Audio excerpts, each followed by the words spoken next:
اعوذ باللہ من الشیطان الرجیم، میں پناہ چاہتا ہوں اللہ کی مردود شیطان سے۔ بسم اللہ الرحمن الرحیم، شروع اللہ کے نام سے جو بڑا مہربان نہایت رحم کرنے والا ہے۔ ثم تولیتم من بعد ذلك فلولا فضل اللہ علیکم ورحمتہ لکنتم من الخاسرین۔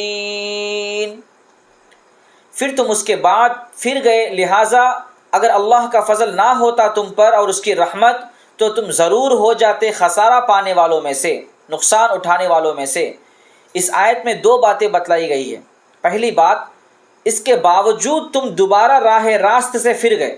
دوسری بات، اگر اللہ کا فضل اور رحمت تم پر نہ ہوتی تو تم ضرور سخت نقصان اٹھانے والوں میں شامل ہو جاتے۔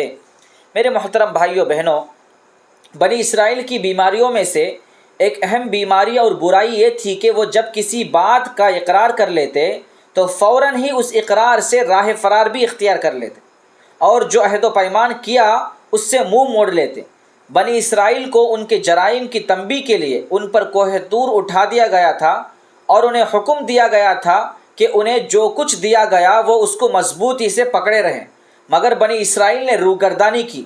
اللہ تعالیٰ نے بنی اسرائیل کو اس آیت کے ذریعے متنبہ کیا اور یہ بات بھی بتلا دی گئی ہے کہ یہ بنی اسرائیل، اگر تم پر اللہ کا فضل اور اس کی رحمت نہ ہوتی تو تم تباہ کاروں میں سے ہو جاتے، لیکن اللہ نے تمہاری شرارتوں اور نافرمانیوں کے باوجود تم پر رحم کیا اور فضل کیا، اور تمہیں اللہ نے توبہ کی توفیق بخشی اور انبیاء اکرام علیہ السلام کی آمد کا سلسلہ باقی رکھا جو تمہیں ہدایت دیتے رہے اور تمہاری تباہی سے بچنے کا ذریعہ بنے۔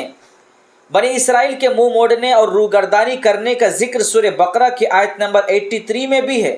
ثم تولیتم الا قلیلا منکم، پھر تم میں سے تھوڑے لوگ کے سوا باقی سب منہ موڑ کر پھر گئے۔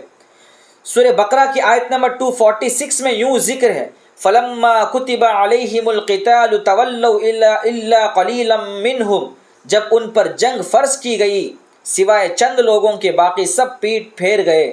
سورہ توبہ کی آیت نمبر 3 میں، تو میرے محترم بھائیو بہنوں، سورہ توبہ کی آیت نمبر 3 میں امت محمدیہ کو تنبیہ کی گئی کہ وَإِن تَوَلَّيْتُمْ فَاعْلَمُوا أَنَّكُمْ غَيْرُ مُعْجِزِ اللَّهِ، اگر تم نے منہ موڑے رکھا تو یاد رکھو کہ تم اللہ کو عاجز نہیں کر سکتے۔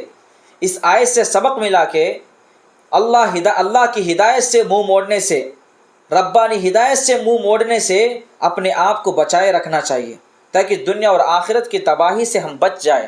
صدق اللہ العلی العظیم۔